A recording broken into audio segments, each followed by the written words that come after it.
आपण पाहत आहात शिवभीमक्रांती महाराष्ट्र न्यूज चॅनल।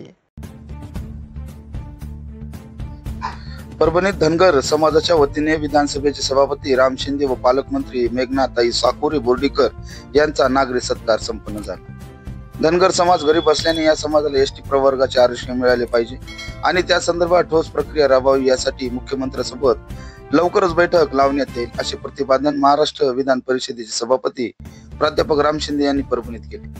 जिल्ह्यातील धनगर समाज बांधवांच्या वतीने राजमाता पुण्यश्लोक अहिल्यादेवी होळकर यांचे माहेरकडील वंशज तथा विधान परिषदेचे नवनिर्वाचित सभापती प्राध्यापक राम शिंदे व जिल्ह्याच्या पालकमंत्री मेघनाताई बोर्डीकर यांचा परभणीमध्ये नागरी सत्कार करण्यात आला। कार्यक्रमाच्या अध्यक्षस्थानी माजी आमदार रामप्रसाद बोर्डीकर होते। व्यासपीठावर पालकमंत्री मेघनाताई बोर्डीकर, गंगाखेडचे आमदार डॉक्टर रत्नाकर गुट्टे, आयोजक तथा भाजपचे जिल्हा उपाध्यक्ष सुरेश भुमरे, आनंद बोरसे, रामकिशन रोंदळ, मारुती बनसोडे, हरिभाऊ शेळके, अनंत बनसोडे, प्रभाकर वजीर, राजेश बालेटकर, नारायणराव पिसाळ, कृष्णा दळणर, माधवराव किल्ले धारूरकर आदींची उपस्थिती होती। धनगर समाजाच्या मतदानामुळेच महायुतीला जिल्ह्यात यश मिळाल्याची कबुली ज्येष्ठ नेते बोर्डीकर यांनी भाषणात दिली आहे। परभणीकरांनी दाखवलेले एकीचे बळ आहे। एवढ्या मोठ्या संख्येने समाज महायुतीच्या पाठीशी उभा राहिला, त्याची जाणीव ठेवून सरकारने धनगर समाजाचे सर्व प्रश्न प्राधान्याने सोडविले पाहिजे।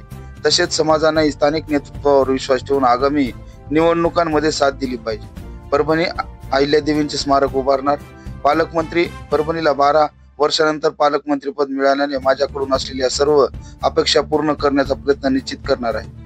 पक्ष नेतृत्वाने दिलेल्या संधीचे सोने करेल असे सांगत परभणी शहरात पुण्यश्लोक अहिल्यादेवी होळकर यांचा पुतळाच नाही तर स्मारक उभारण्याचे आश्वासन पालकमंत्री बोर्डीकर यांनी यावेळी दिले। अहिल्यादेवींचे सर्वच क्षेत्रात मोठे कार्य केल्याचे त्या म्हणाले। यावेळी आमदार रत्नाकर गुट्टे, माजी आमदार बोर्डीकर आदींचे भाषण झाले। प्रास्ताविक सुरेश भुमरे यांनी केले तर सूत्रसंचालन डॉक्टर सुनील तुरुकमानी यांनी केले। पाहूया सविस्तर वृत्तांत शिवभीमक्रांती महाराष्ट्र न्यूज, निर्भीड निपक्ष वृत्तवाहिनीवर। असं आहे की आज परभणी जिल्ह्यामध्ये सर्वपक्षीय त्याचबरोबर महायुती आणि सकल धनगर समाजाच्या वतीने माझा सत्कार आयोजित केलेला होता। पालकमंत्री मेघनाताई बोर्डीकर देखील होते आणि लोकांचा सत्कार एकत्रित ज्येष्ठ नेते माजी आमदार रामप्रसाद बोर्डीकर, आमदार रत्नाकर गुट्टे आणि सगळेच पदाधिकारी उपस्थित होते। या सत्काराच्या प्रसंगी बोलत असताना निश्चित स्वरूपामध्ये बऱ्याच कालखंडानंतर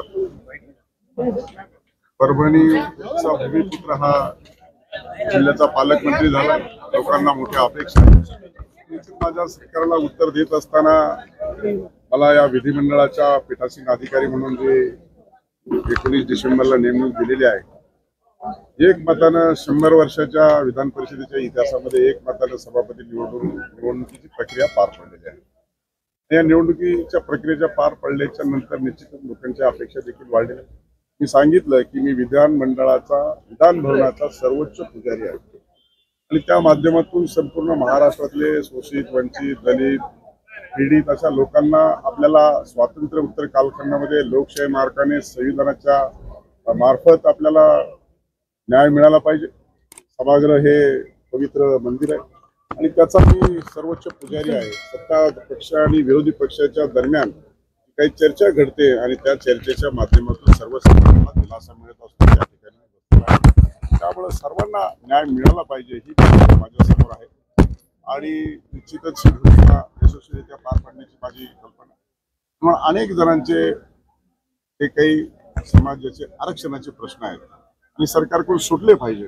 त्या संदर्भामध्ये धनगर समाजाचा देखील आरक्षणाचा प्रश्न आहे आणि तो अनेक दिवसापासून चिघळलेला आहे। अनेक दिवसापासून त्याची चर्चा होते, परंतु जेव्हा केव्हा आता चर्चा होईल तेव्हा मी सभागृहामध्ये मला बोलण्यापेक्षा मी सभागृहामध्ये इम्पार्शियल सभापती पदावर बसलेलो असणार आहे आणि त्यामुळं ती चर्चा चांगल्या पद्धतीने घडून यावी आणि घडली पाहिजे अशा पद्धतीचं वातावरण मी ठेवण्याचा माझा प्रयत्न असेल।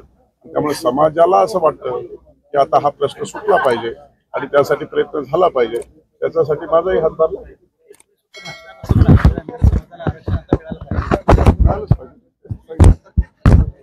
माझी भूमिका हेच आहे की आरक्षणाची जी अनेक वर्षाची प्रलंबित मागणी, अनेक जणांनी उपोषण केले, मोर्चे केले, आंदोलन केले आणि घटनेमध्ये आणि आम्हाला दिलं पाहिजे. आणि हा अतिशय गरीब समाज आहे, भटकंती करतो.